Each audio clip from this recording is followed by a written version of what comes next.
your ideas, but they're so great. Yeah. I'm sorry, I need to get that clumsy here. You know, that's not. All right.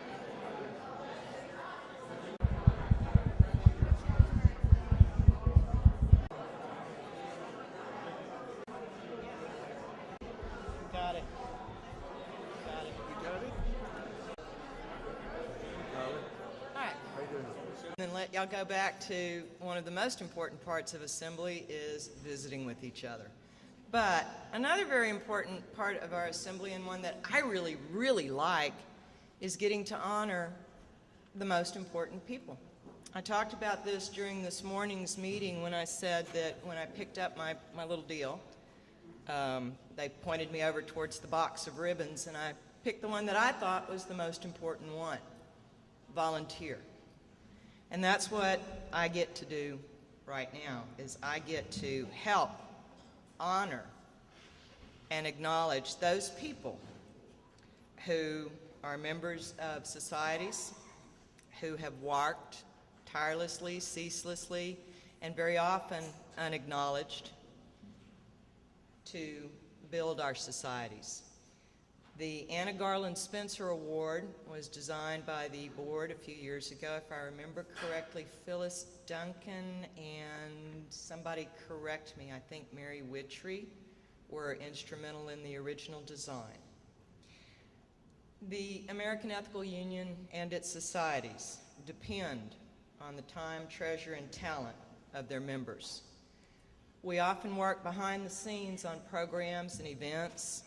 We often, regrettably, do not acknowledge the work that goes into it. Members' ideas and proposals, their hard work, are what make our societies and the AEU successful. And members' ideas and proposals can be used for programs at other societies, even at the AEU programs. I want to thank all of the people that we're about to thank a little more for what they've put in that we all benefit by. The recipients of the Anna Garlin-Spence Award are nominated by their home societies in recognition for their voluntary service to the ethical culture movement. And we have a lot of them to do. And I want help doing this too. Because the recipients of this award are nominated by their home societies, I want the home society up here with me to help present it. So would Baltimore's representative please come up?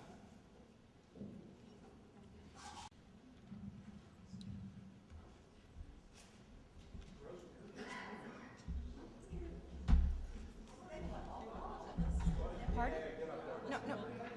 No, just one. Or two, whatever, however. That's fine. I'm going to turn this over to y'all. To Robert Corbett, formally recognized as a recipient of the Anna Garlin-Spence Volunteer Award for extraordinary service to the ethical culture movement. Do you want me to say more about what he did? Please, yeah. Well, Bob was president one time. Bob and Diana, his wife, often greeted people when they came in. But one of the big things that Bob did was when 9 years ago when we moved, he was inspirational in finding us a place to move, which he had to do 10 years ago, but it takes a while to find a place. And to see what a place would look like before it was fixed up. And then to design it and help build it out. Bob is an architect. And if you come and visit the Baltimore Ethical Society, you will be impressed with what Bob did with our space. And then once it was built out, we moved in, he kept it up. He knows a lot of little things about it, and unfortunately, he and Diana has just moved to Texas. And So we felt that we wanted to make sure he got this award before he got too far away. So for all the service, Bob, that you've done, and there are many other things he's done. He's led book groups, and I probably don't remember all the things. Yeah, he did everything. Yeah, so he's given talks on humanism. So did I cover everything? I wasn't. This is totally off the cuff from someone whose memory is going. Good job. Anything else you'd like me to say? No? Oh, Bob, come on up.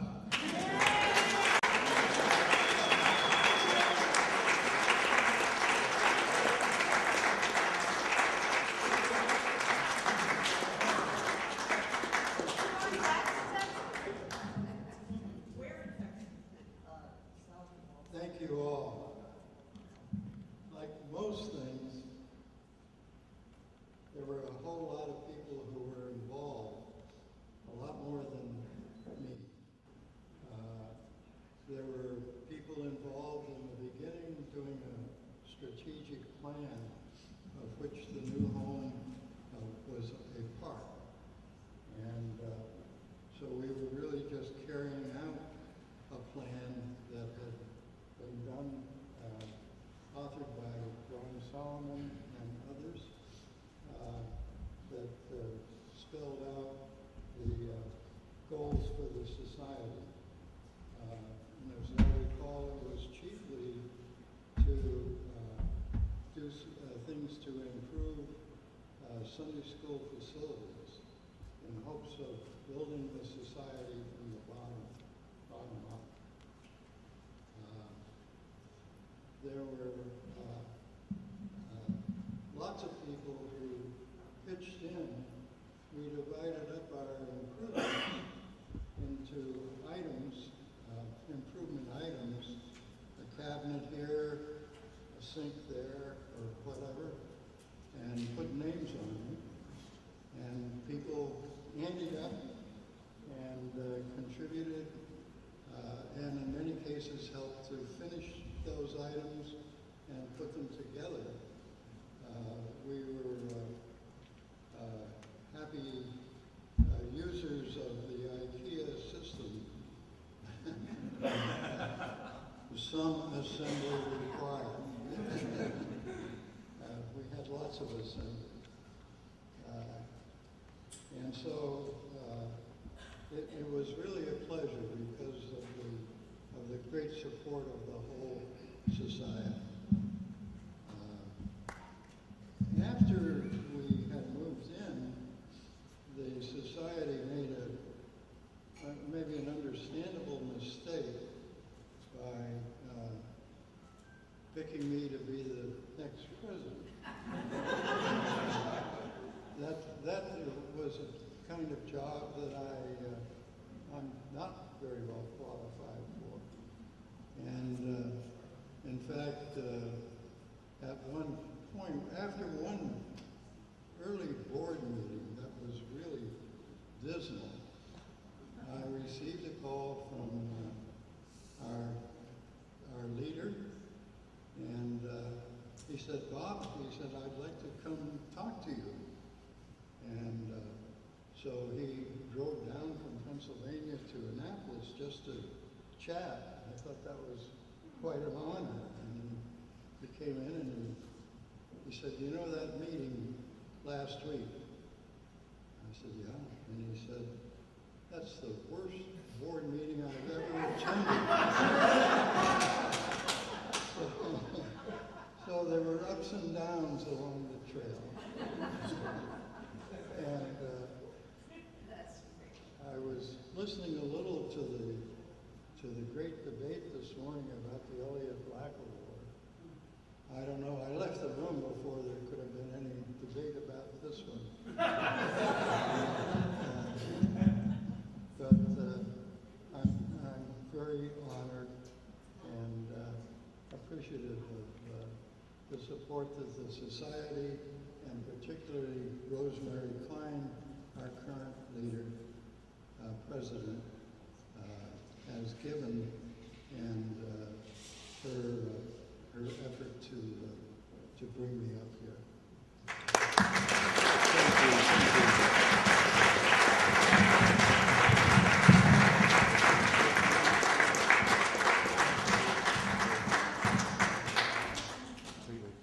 Pose for the photographer.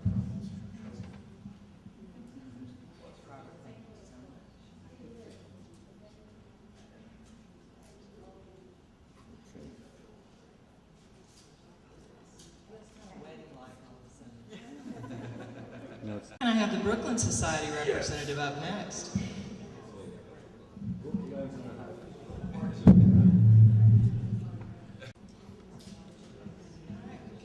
another Jean Rowe and Catherine Bordeaux from Brooklyn. We like to laugh. Hi, everybody. It's nice to see you all. So happy to be here and really honored and delighted to introduce our nominee from Brooklyn. Her name is Abby Scher, and we're just so happy to be here to give it to her in person. Abby has served the Brooklyn community tirelessly for many years as a board member. She was one of the first people I met when I started coming to the Brooklyn Society as the chair of the Ethical Action Committee, and one of the reasons that I decided to join the society, actually. She's a journalist and researcher who has served us very well in that capacity, helping us stay on the ball with communications and also bringing tons of fascinating speakers from many different places in the activist community to us. And the society would be a very different place without her. Catherine, do you want to add anything to that? Abby, I wish you were standing next to me. So I just wanted to add that you have truly been a pillar in our community. And as I joined the society 2 years ago as your leader in training, you've been with me every step of the way, introducing me to who we are, how we do it, and I don't know where I would be personally without you. So Abby, I really wanted to recognize you, and I can think of no one better at the society to give this award to, so congratulations.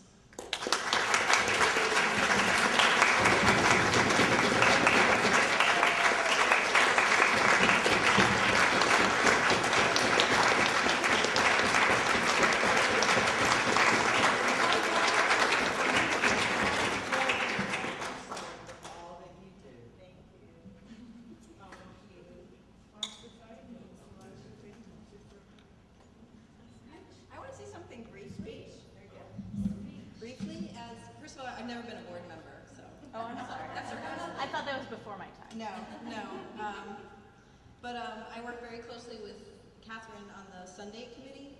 We co-chair together, and I think one of the things that we try to do is to provide unity across all of the different interests that are in our society. So even though I co-chair Ethical Action with my husband Greg, who's in the back,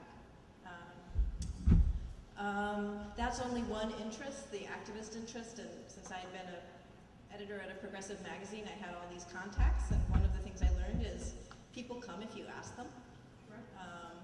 And if you don't ask them, they don't come. So it's really very, it's just a great way to build unity across a whole bunch of different interests within the society. Some folks are more interested in spirituality than I am, and we make sure that we represent them. People who are interested in secularism and science, and we just want to educate each other into the interests that brought them there, so that we can understand who we are together. And I think that has really strengthened our society. So, and I'm grateful for the people I work with.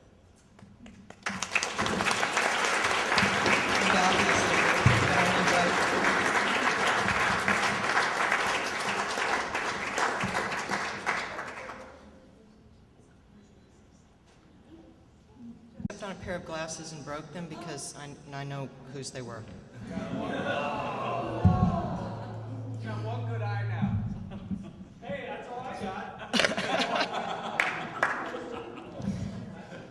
Fairfax, New York. Andrew?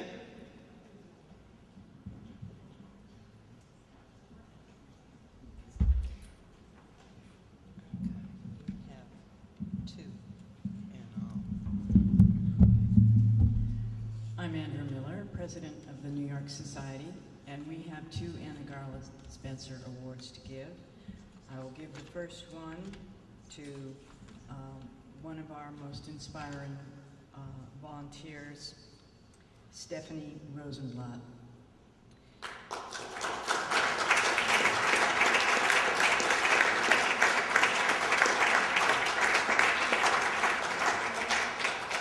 Stephanie says the only way I can be content in my life is to do something for others, so she doesn't confine her volunteering to the society alone. Like many of our movement's members, Stephanie gets involved in the community. She has served as a volunteer German and Spanish translator and at St. Luke's Roosevelt Hospital. Also, she single-handedly instituted a program to give tickets for cultural events to Fulbright scholars coming to study in the United States from other nations. She cultivates relationships at institutions like Carnegie Hall, Lincoln Center, the Metropolitan Art Museum, and delivers the tickets that they donate to the scholars. As a young girl, Stephanie fled Germany after Kristallnacht and came to England. In London, she sought out an orphanage and regularly shared her $5 per week with the children that she met there. She eventually served as an interpreter at the Nuremberg trials while she was in England. In her 64 years at the New York Society for Ethical Culture, Stephanie Rosenblatt has organized and staffed many Sunday brunch gatherings, served as a greeter at our Sunday platforms, hosted numerous newcomer events at her home, served on the caring committee, and has recently accepted the role as chair of the caring committee. Her welcoming smile and warm approach helps make her an important part of our society. So now we recognize Stephanie for her lifetime of service and her many contributions to the New York Society for Ethical Culture.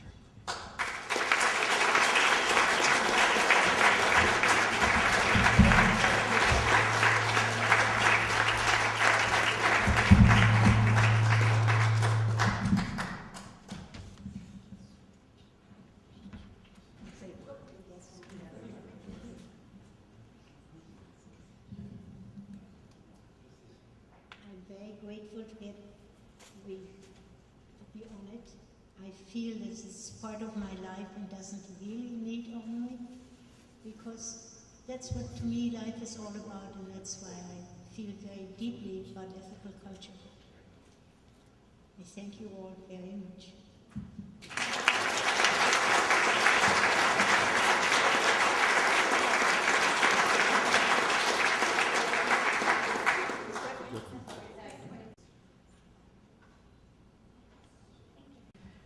I'd like to present one to the Anna Garlin-Spence Award to Dr. Ruth Cohen.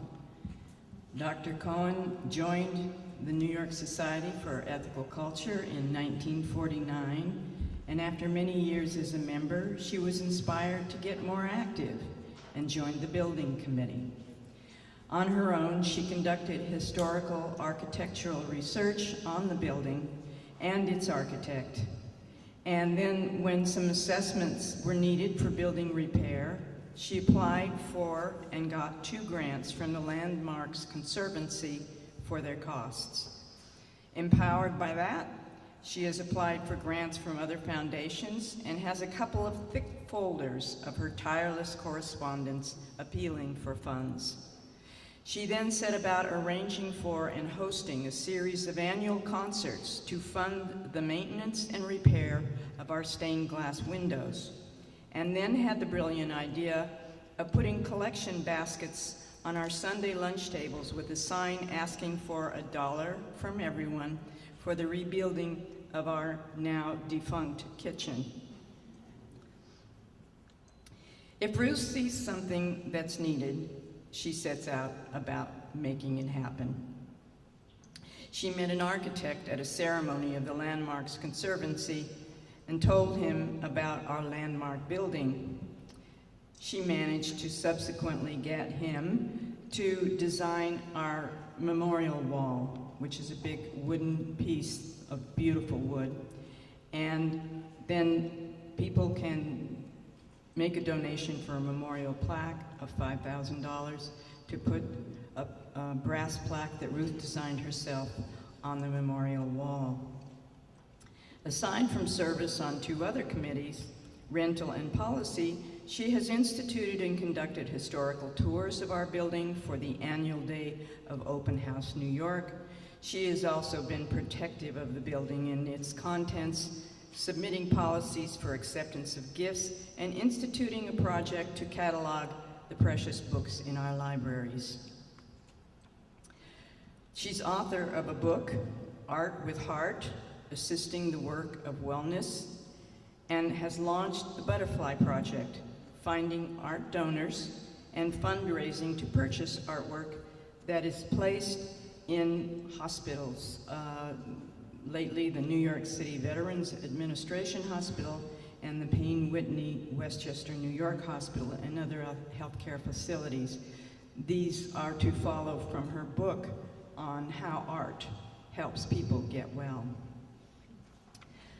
So there's no question that Ruth has been a very, very active person in the New York Society, and I'm pleased to present her the Anna Garlin-Spence Award.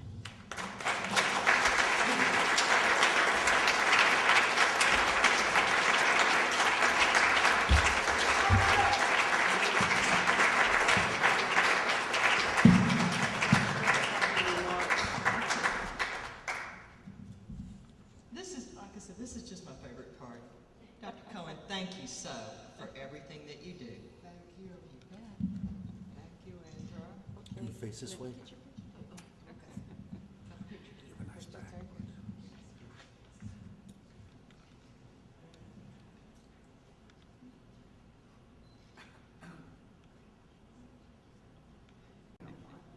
One more, I promise.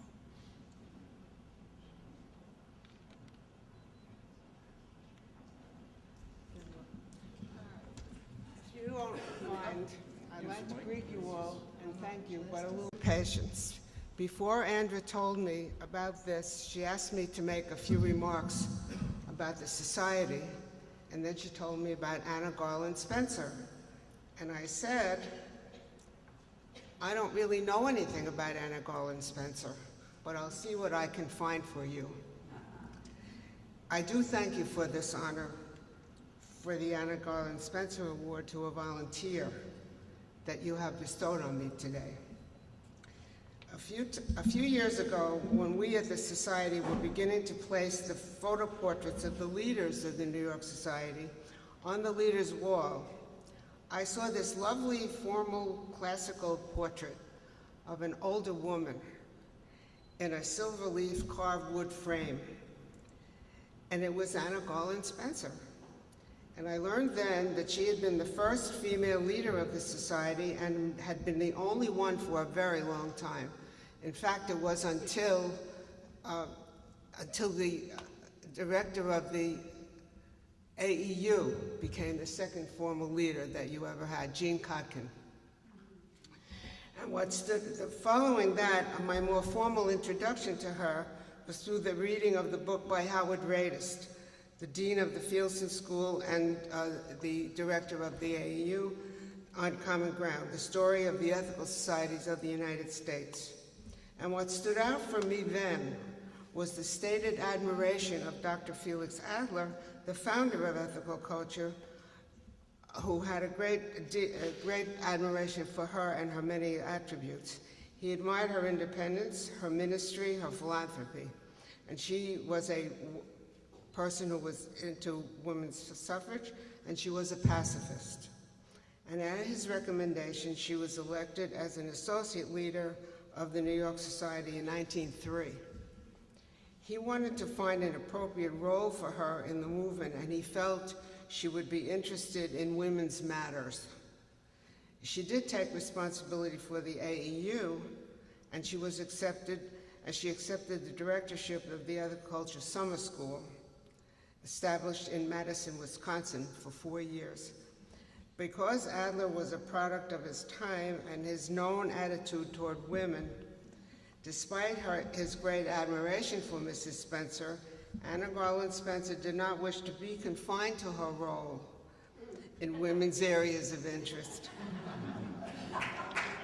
And after about 10 years, she left to become the assistant director of the New York School of Philanthropy, now the School of Social Work at Columbia University. She was independent and strong, and seemingly she would not or could not be put into a mold. And we've just heard how Anna Garlin-Spencer didn't want to be in her specialized role, and Andrew just mentioned how allowing me to just be and to try to make a difference where I never before felt accepted for just the way I am, and where the society has done just that, you have now presented me with the Anna Garlin-Spence Award. I am honored. But you must know I could not do any of these things without the help of others, original collaborators, other members, and discussions and talks, the staff of the society and the leaders who seem to have taken note where I never did.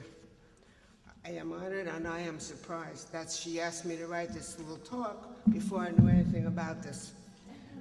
Now, you know, Pogo always said we are our own worst enemies, but Adler said something better. Adler said, no greater honor can anyone receive from another than to be helped to think well of himself. Thank you.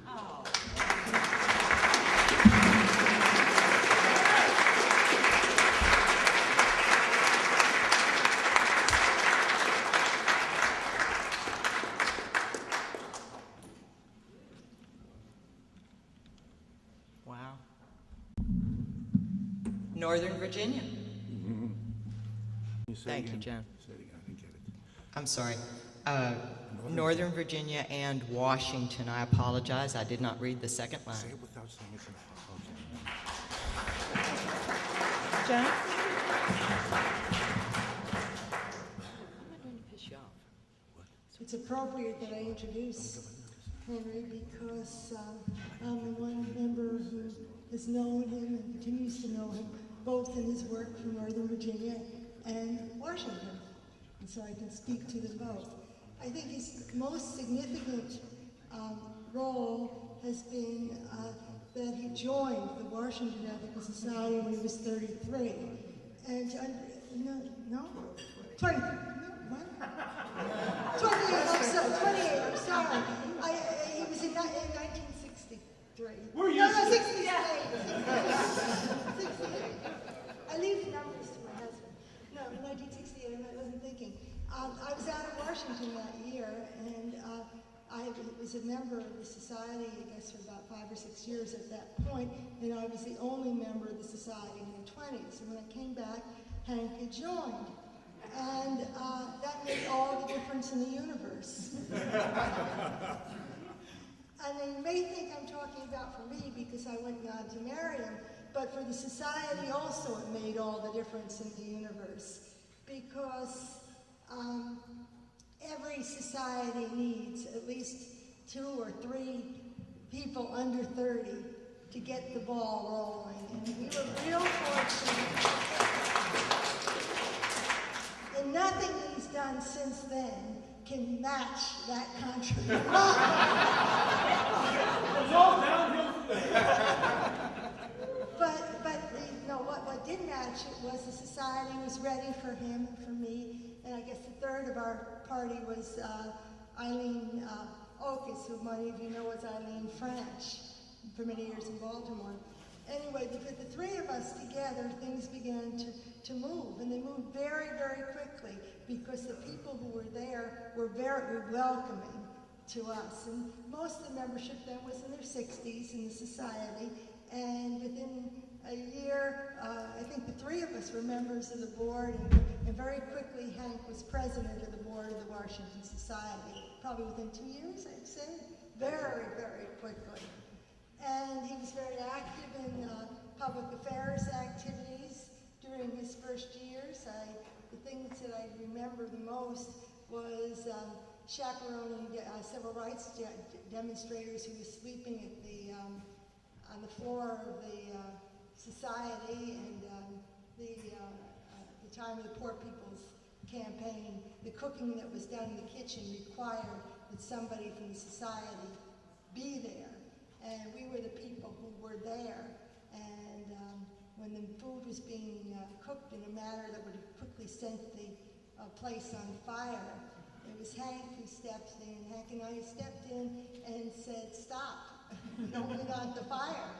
And we were told very abruptly, they couldn't understand. They accused us of racism. And I looked at the kids with the flames shooting up from the meat that was being on, and I said, "The mortgage hasn't yet been paid." And they looked at me and said, "A rich society like this, the mortgage hasn't been paid? Why don't you just call the congregation in and start locking the front doors and start taking the collections?" And I got a whole new view of the world. But Hank participated in a lot of other things. He was active in finances in the society, and for many years a member of the board. And he's always the person who can spot every I started to say every I undotted and every T uncrossed, but think of that in terms of numbers. He grabs it all. But he's also the person who can remember everything that's in every constitution that he's ever read. And I noticed that just in a recent exchange of emails at the Washington Society that looked to me, I didn't think of anything of it when I saw it. Hank looked at it and said, "This does not match the Constitution." And in 5 minutes, he was back on the email straightening out people who've been engaged in this Constitution, this creation of other rules and regs in this year, and had not double and triple checked. But he's always been like that. And in a number of years ago, and I won't say what year because he's going to correct me, our membership shifted to the Northern Virginia Society while we lived in Washington for a number of reasons. Among them was we adopted Katrina, who's out here, and she was about 5 or 6 and spoke no English. And the Washington Society's Sunday school had gone down to the point where people were only teaching on 6-week rotations. And for a foreign-speaking child, that didn't cut the mustard, and particularly didn't cut the mustard, I think, because one of Hank's other contributions is he had spent years teaching Haunting House in Sunday school, and he knew what it meant to be continuity for a year with kids who were 5 and 6. So we went over to Northern Virginia and joined, and became equally active in Northern Virginia, which kind of surprised me. I thought he had it. With years on the board, again, following the budget and the financial records, and not always in the position of treasurer, but he watches.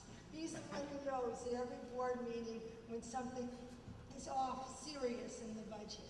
I think that's fair, don't you? And he's gone on to do those kinds of things, and he's also served as president in the Northern Virginia Society. So you can see the reason why 2 societies have nominated him. He remains active in both societies, and when there's trouble on the email list, you can find a note from him in either.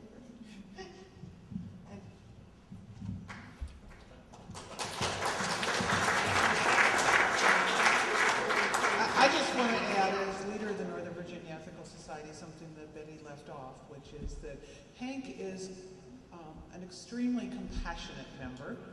He is often the one who speaks for how we can be more inclusive of people, old and new members, how we can make sure that people have been actually heard. He's chaired our membership committee, but he's often the one who speaks for, don't take somebody off the membership rolls just because their economic situation has changed and they can't contribute. And so that compassionate side of him has also been very important for us.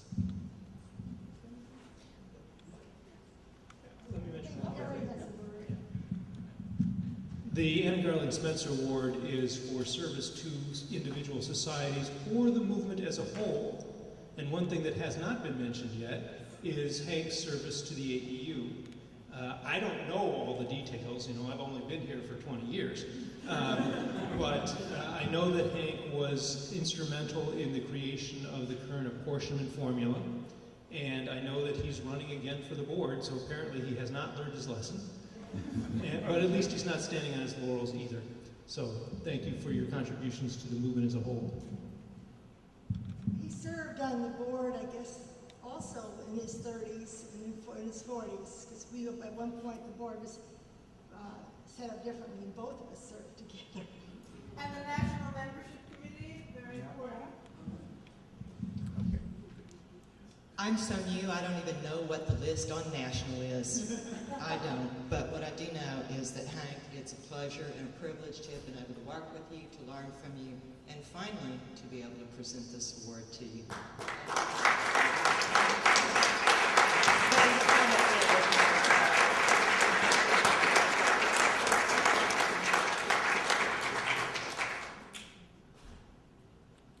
Come in the back, no, behind you. That's better. Thank you.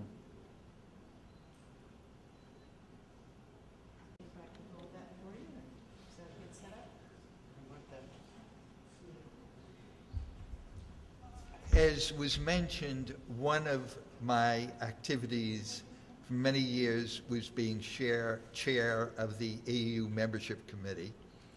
And during the process, I have gotten a bird's eye view of a variety of societies. And there are a lot of societies that talk about welcoming new members, welcoming younger members, but their words do not, their actions do not follow their words.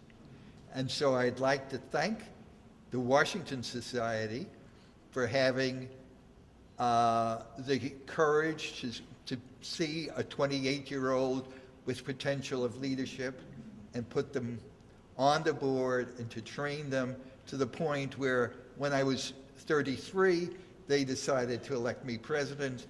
And I think it's important that in all our societies, we look for young people and give them responsibilities and authorities and the right to do things different, even if it meant that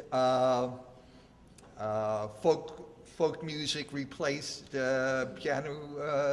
classical piano at platforms, but to empower younger members to do things and to do things their own way and to do things differently. And this is what we need to do if we're going to refresh our movement. The second point I would like to make, I was fortunate enough to join the Washington Society at the time when our founding members were still alive, and I was able to talk to them. And I was involved at the beginning of the founding of the Northern Virginia Society. I think in both cases, I think in all your societies, we would not have survived our initial years without the help of the movement, without the help of the AEU, without the help of individuals to give them advice and help and encouragement. And if we're grateful for our own society, I would like to urge us to help to do more to help the new societies, the struggling societies, and to give our advice and assistance to help to help the growth of the movement. Thanks.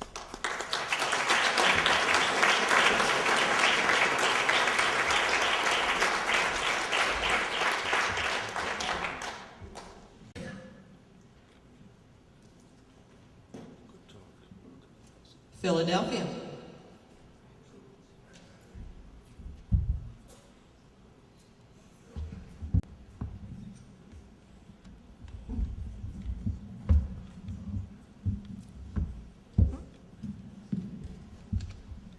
Where are you going? Okay. Let me get out of your way.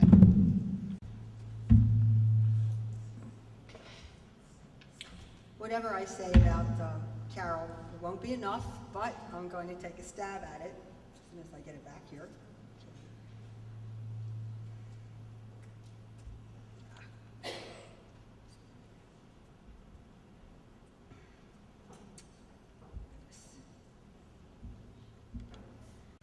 A couple more minutes. I can start on my own a bit and then fill in when my when my iPad boots up. Carol has been, Dr. Carol Love has been a member of our society since 1967. She's been a board member. She's been our treasurer for 15 years. She has been extremely active in Camp Linden. That's her main love, I think, and has been instituted programs for fundraising which are still in use. She has originated the funding drive called Friends of Camp Linden, which continues to raise much needed money so that we can serve the inner city children that we bring to our camp every year. Yes. Move the mic to my best. Okay. The mic is the mic. Okay. Oh, okay.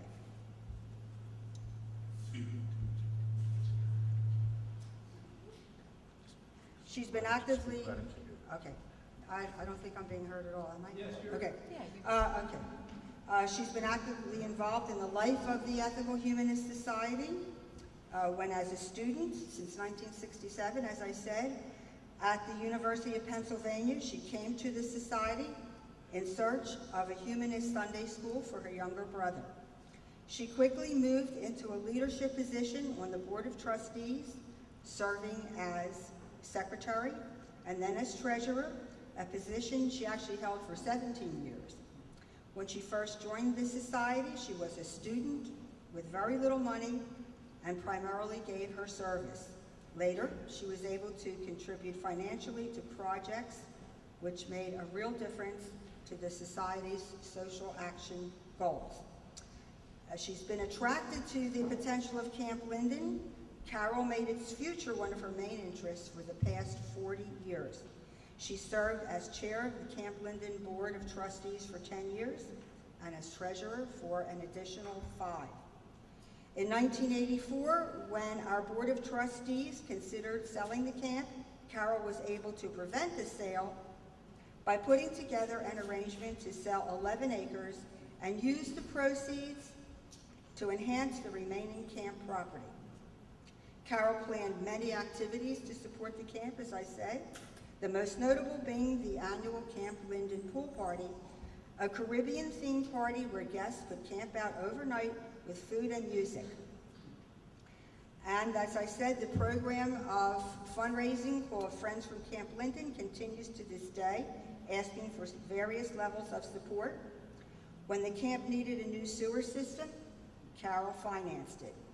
And every year, Carol eradicates poison ivy at the camp, which is a formidable job. Her vision for the future of the camp is that, and I quote her, that it continue to serve children as a camp and nature center. She also has served as an American Ethical Union board member from the EHSOP for 4 years.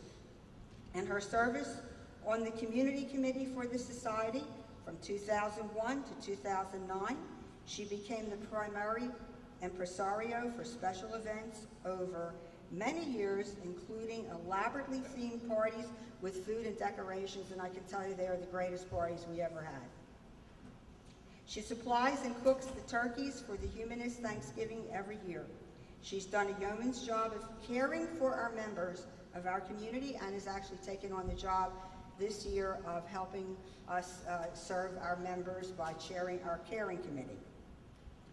During these many years of her involvement with the Ethical Society, Carol worked her way up from temporary typist to drug company secretary, went to medical school, and has been practicing family medicine in Germantown, a section of Philadelphia, for 30 years. Clearly, Carol Love is a very deserving candidate for the Anna Garlin-Spence Award, and we are pleased to be able to honor her for her long-standing, creative, and loving efforts in the service to our society. Carol.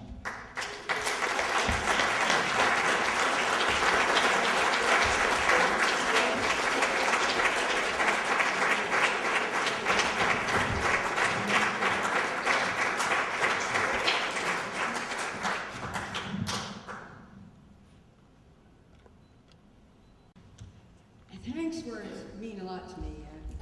Over 40 years ago, I was wandering through Rittenhouse Square and an elegantly dressed black man with a beret came up, accosted me and said, "I've been trying to get in touch with you."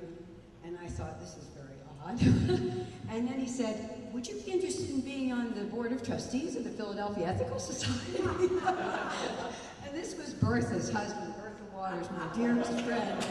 And that was what I wanted to say, that Hank is absolutely right. You've got to go out there and get these young people, drag them in. I was secretary within 2 months, and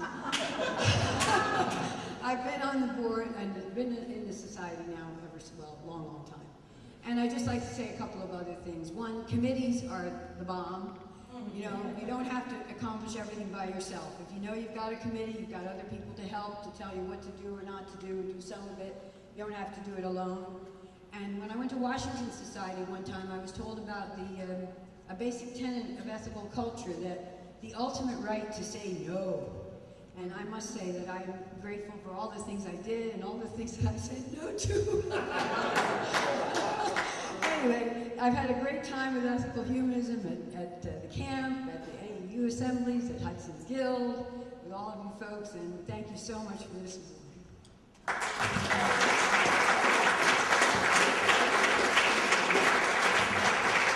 Lewis.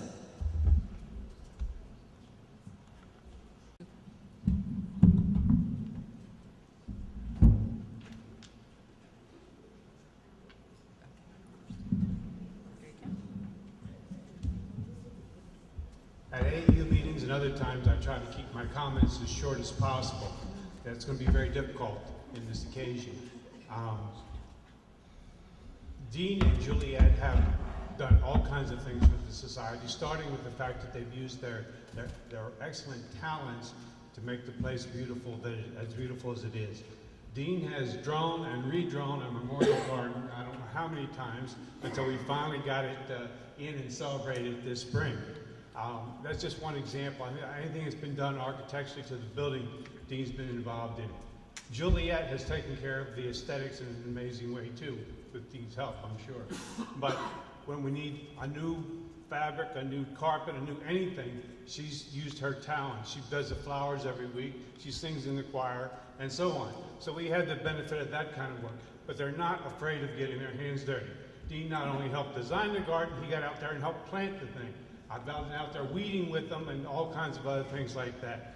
I was chair of the Building and Grounds Committee for a couple of years, and when I was asked to write up a list of things they had done, what struck me was not all the individual items, because I don't think anybody except Dean and Juliet knows all the things they've done. But what did strike me is that a lot of people get involved in society in a very intense way for a relatively short time before they burn out. Other people may be somewhat involved for a long period of time. I don't know anybody in their society who has put in more time over the years, and I've been there at least 20 years now myself. I don't know anybody who's put in more time who was a full-time employee than they had, in all kinds of things, in all kinds of ways. And they've never burned out, they've never stopped, they're always there, they're always willing to help. And I don't want to go into any more detail because we can't be here all day going through the list. So I would like to thank them very much, because they are what make our society the beautiful place it is and work as well as it does.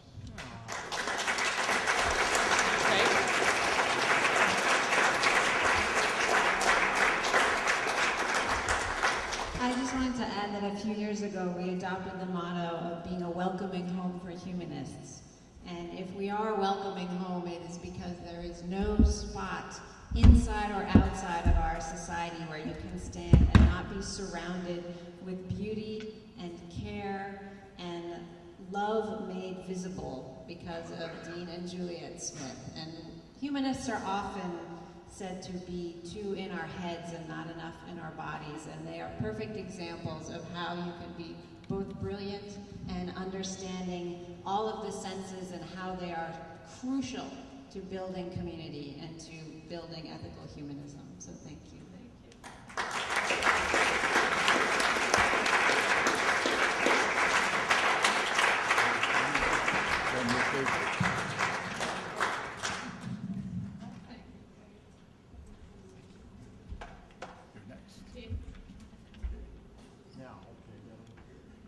Well, thank you for those kind words. Can everyone hear? Yeah. Don't worry. Well, that's good. Oh, pointed. Okay. I didn't want to make too much of that hip-hop sort of shot. But I feel honored. We both feel very honored to receive this award. Yet we do so with a bit of humility at the same time, because we realize that every step of our efforts, oh, there we go. Every step of, You need a wife. I need a wife. They are a team. Yeah, we really work together on all these things, on every level, you see. Anyhow, but we do feel honored to receive this award, and also at the same time very humble, because everything we do we could scarcely have done ourselves. We have had tremendous help by many hardworking people, probably as worthy of this award as we. I could name a dozen who fit that category, and it's a shame they're not all here. But nonetheless, we have worked sometimes together on things of common interest and ability. Sometimes she's done things that I couldn't do, and I've done things that maybe she was not quite at home with, but yet we have worked as a team. All this inspired by our long, good relationship, loving relationship with the society. I started my journey in ethical culture at the venerable age of 3. At the Sheldon Memorial, we were down there then, and my mother, who was recently made a member of the society, discovered that she couldn't go to the platform. There was no place to place children. So she promptly went and founded the Cribber and plunked me in it, and that was it. After that, somehow I found my way through the different grades of Sunday school, the youth group, and so on. And Juliet came to this country 47 years ago, reevaluated the traditional religious teaching that she had been brought up with, and ended up here in the society. I think it's quite an odyssey, and we feel with this contribution made by other people in our every effort that really it takes a village to raise an ethical society. Not only does it take a village to raise an ethical society, but it takes a village to sustain it in vitality, a continual working together, a loving working together. Sometimes it doesn't feel like a job working, a drudge. And that's the way we feel now, and we're happy to give back the spiritual help and support that we have received through the years. Now, our involvement has mainly been, as Bill noted, with the physical plant, with the aesthetics, and we're now in quite an effort to improve, making it a welcoming home for humanists in their whole areas that we are involved with. We started an aesthetics effort. There used to be an aesthetic director, but we changed that to a committee, so we have a committee of aesthetically informed people to complement each other and bring a variety of viewpoints, and together with them, we're moving forward. So Juliet will mention her involvement. Oh, just in two words. I never thought that I was doing volunteer work, but just plain work. That's part of my upbringing. And so when I say something that needs to be done, something that needs to be improved, or some new ideas, I just do it. And I never know if I'm going to be accepted with what I'm doing or blamed, but you know, if you never try, you will never know.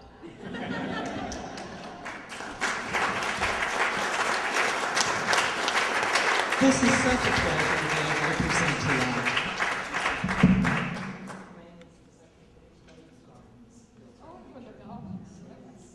Thank you so much. Thank you. Very good.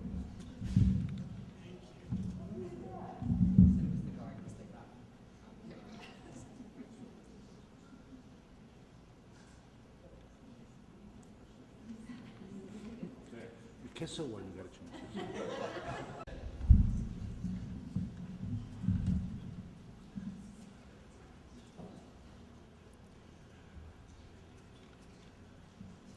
Get used to it.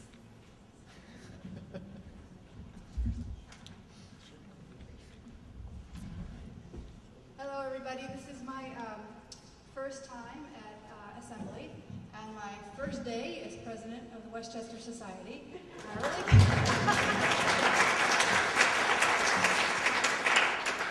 really can't think of a better way to mark the occasion than honoring all the people who put so much into all these societies that make them welcoming to the newer people like myself when we come into them. And so since I don't have as long a history at society, I'm going to hand over the backstory to this award to my cohorts here. But we're pleased to honor Sarah Shepard, our really long time member and really long time treasurer. And I don't know much about being president of the society as yet, but I do know that nothing will happen without the money and someone knowing where it is, how much it is, and what it's doing, and where it's going. So pleased to honor her contribution to our society. Hi, we're here really to award and receive on behalf of Sarah Shepard. She was born into ethnic culture. She attended the Sunday School of the New York Society, went to the Fieldston School through graduation, and in our society put her 5 children through the Sunday School, kicking and screaming as I heard. But she was always there, committed in her lifetime. She took on the job as treasurer because back 30 years ago, she was basically the only one who knew how to operate one of those newfangled computer things. And she stayed with that, even though she did not have an accounting background. But for 30 years, she was the treasurer, she was on the board. She was the one who organized, started, maintained fundraisers, dinners, mixers, potlucks, at her home and in other people's places. Fundraisers such as garage sales, plant sales, whatever it was. When you think of a pillar of our society, that's the kind of person who really supports the organization, who really holds it together. And looking back on all those years, it was really Sarah all the time. So we're so proud that we can give Sarah this wonderful award, the Anna Garlin-Spence Award for volunteer service. Would you like to say something? Yes. You know, it's actually kind of fitting that Sarah's not here, because one of the things that she particularly did not like was being up front and being recognized, which was a challenge when she was president, I might add. How many people here have been treasurers for their society? Not a bad mess. So you guys know, right? If you're on a nominating committee, you can probably find a president, maybe even a secretary, but try to find a treasurer, and you know you have your hands full. Sarah really always did the things that needed to be done, and was there on the spot to make sure that it happened, and did that with integrity and determination and carefulness. And actually, since she's no longer our treasurer, we're really noticing how much she did for us as treasurer. And we're struggling to try to get on top of that game ourselves, because when you have somebody who's really secure with it, it makes a huge difference, and that's been her. We love her dearly, and we're so happy that she received this award.